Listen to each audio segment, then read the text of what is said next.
मिठो खाना खाना कसलाई मन पर्दैन र नमस्कार म हुँ सिरिस अनि हजुरहरूलाई स्वागत छ फुड ट्रेजरमा सधैँ जस्तो आज पनि एउटा नयाँ रेसिपी भिडियो लिएर हजुरहरु सामु उपस्थित भइसकेको छु आजको रेसिपी चाहिँ धेरैजनाले मलाई सोध्ने के डिजर्ट्स नाम सुन्ने बित्तिकै मान्छेहरु तर्सिन्छन् हैन तर सिम्पल इन्ग्रेडिएन्ट युज गरेर पनि कसरी डिजर्ट्स बनाउन सकिन्छ आज भनेर एउटा चकलेट मुसको सिम्पल रेसिपी जम्मा 3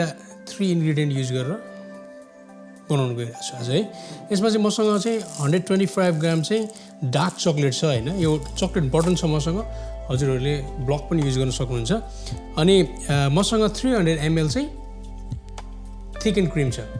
नजुकिस प्योर क्रीम लाई युज गर्नु भयो भने चाहिँ धेरै बेर लाग्छ व्हिप गर्न हैन थिक एन्ड क्रीम चाहिँ अलिक कम समय लाग्छ अनि थोरै सुगर सबभन्दा सुरुमा हैन म चाहिँ क्रीम व्हिप गर्न गइरहेको छु है भेरी सिम्पल क्रीम मैले यसमा खनाइदिए यो युज गर्न सक्नुहुन्छ यसले चाहिँ व्हिस्कले चाहिँ अलि टाइम लाग्छ त्यही भएर मैले पावर मिक्सर छ मसँग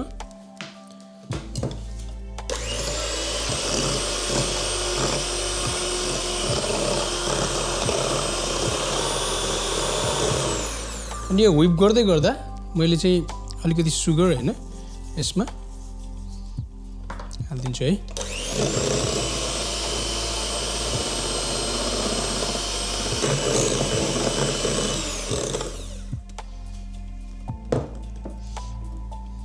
व्हिप क्रीम चाहिँ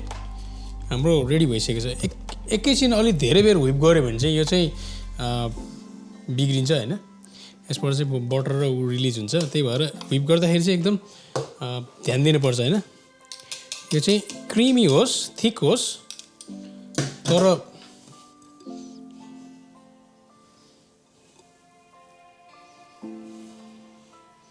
यसलाई छेउमा राख्छु है अब चकलेटको पालो हैन चकलेटलाई चाहिँ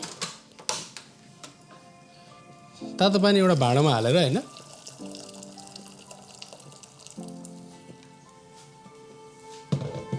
हाम्रो चाहिँ बोल यसमा जान्छ हैन अलिकति ठिक्कको हिट मा चाहिँ यसले चाहिँ थोरै हिट चाहिँ चाहियो हामीलाई हैन अनि यसमा चकलेट हाल्दिन्छु है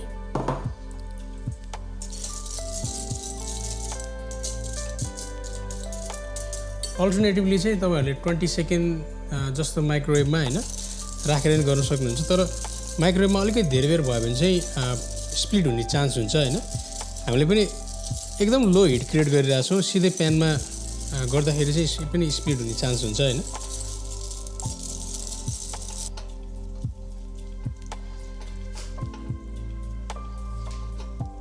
हामीले हिटबाट मुभ गरिसक्यौं यो टाइम चाहिँ एकदम ध्यान दिनुपर्छ हैन यस्तो मजाले हैन हाम्रो चकलेट मेल्ट भइसक्यो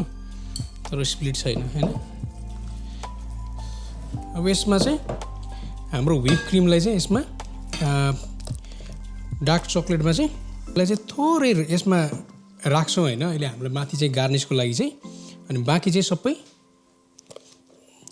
डार्क चकलेटतिर हाल्छौं है थोरै राखेर यति जति चाहिँ हामीले माथिलाई गार्निशको लागि राख्छौं है अब यसको सहाराले बिस्तारै फोल्ड गर्ने यसलाई हैन मजाले यसरी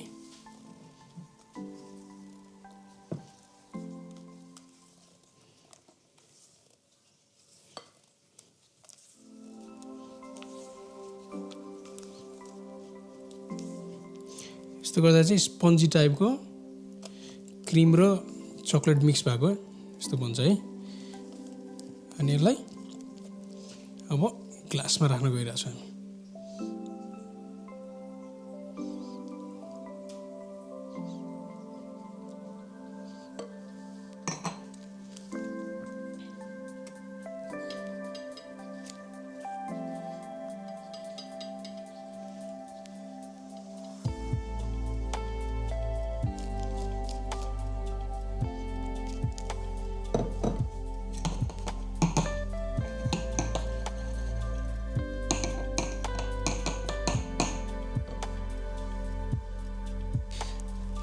थोरै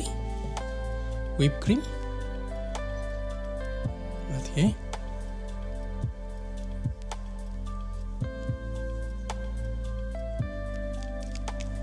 मसँग थोरै यहाँ डार्क चक्लेट होइन गार्निसको लागि चाहिँ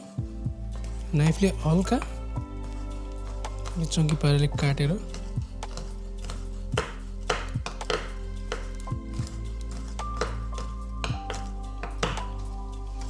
यो चाहिँ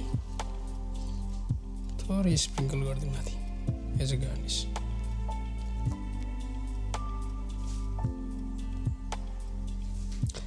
हाम्रो चक्लेट मुस रेडी भइसकेको छ हजुरहरू पनि आफ्नो साथीभाइहरू अनि आफन्तहरू चाहिँ घरमा आउँदाखेरि चाहिँ यस्तै सिम्पल हेर्दाखेरि डेलिसियस होइन डिजर्ट्स चक्लेट मुस चाहिँ